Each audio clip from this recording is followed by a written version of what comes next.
Je me rappelle, c'était un soir de semaine, je sortais du boulot. Et là, tu rentres dans ce cours et t'as une belle blonde en sous-vêtements hyper sexy qui t'accueille avec le grand sourire, qui te dit « Viens, on va passer un bon moment ». J'ai retrouvé ta culotte. Je me rappelle, les 6 premiers mois, il y avait un truc de pas naturel. C'est-à-dire que t'arrives dans un cours, tu te mets tout en string et en soutif. C'est pas naturel, tu fais pas ça tous les jours. C'est pas comme au vestiaire quand tu vas faire un cours de piscine, c'est pas pareil. Faut vous mettre dans l'ambiance. Ok, on referme les pieds, on remonte les tétons vers le plafond. Le regard femme fatale, on est bien.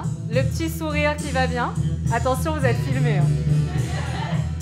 C'est un bon exercice. Allez, on s'étire. Quand tu arrives en cours de burlesque, tu es en tenue culotte, soutien-gorge. Et en fait, tu vas te voir dans le miroir tout le temps. En fait, c'est toi que tu dois séduire. Donc tu te regardes, tu te regardes évoluer. Après, tu vas regarder la vidéo. Avec les mains qui se baladent sur les cuisses. J'ai dû prendre entre 15 et 20 kilos, quoi, en même pas 10 ans. C'est beaucoup. Donc il fallait que je m'accepte avec ce corps. Et en vieillissant, de toute façon, je sais que je n'arriverai plus à perdre 10 kilos en 6 mois, comme je faisais avant. Donc ça m'aide, en fait. Ça m'aide à l'accepter. Ophélie, des fois, nous dit vas-y, regarde dans le miroir, c'est toi la plus belle. Moi, je suis là, ouh. Je suis pas trop. Ça me parle pas, donc j'explore. Hein. C'est intéressant, c'est amusant, c'est des expériences. Mes amis, quand j'avais 20 ans en fac, qui me disaient que je bougeais pas, je marchais comme un robot. Et je lui ai montré la vidéo de notre première scène et elle en a pleuré en me disant mais enfin tu bouges, enfin tu t'es libérée. Allez, je vous laisse prendre un peignoir et une paire de gants. Au début, je me disais, est-ce que c'est pas un petit peu superficiel, artificiel, toutes ces paillettes, ces gants, la femme fatale des années 50, l'époque où, après la Seconde Guerre mondiale, on a bien remis Boban à sa place à la maison. Est-ce que j'étais vraiment d'accord avec ça?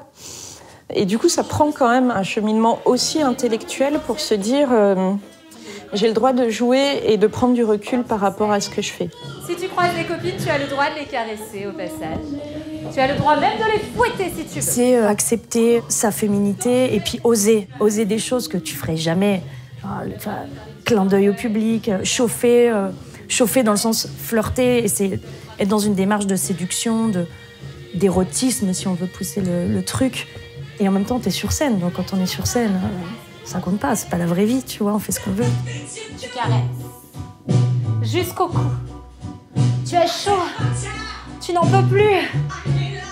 Du coup, tu glisses le pouce à l'intérieur du gant. Tu repousses jusqu'au poignet.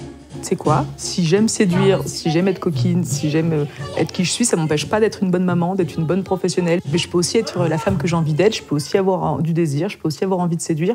Et pourquoi pas? Et pourquoi pas le dire? Et du moment où les choses sont claires, que je respecte tout le monde, que je me respecte moi-même. C'est tellement libérateur et ça fait tellement du bien. On parle beaucoup de lâcher prise et en fait, c'est exactement ça. C'est-à-dire qu'on lâche complètement prise, quoi. On laisse aller toutes nos envies, tous nos fantasmes.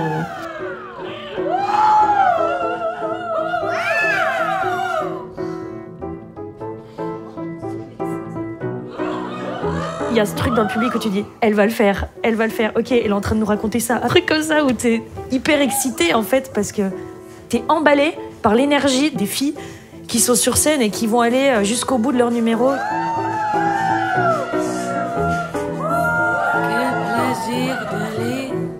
Je suis fou de lettres d'amour. Toi, tu es le mien. Je suis fou de toi. Oh, et tu es fou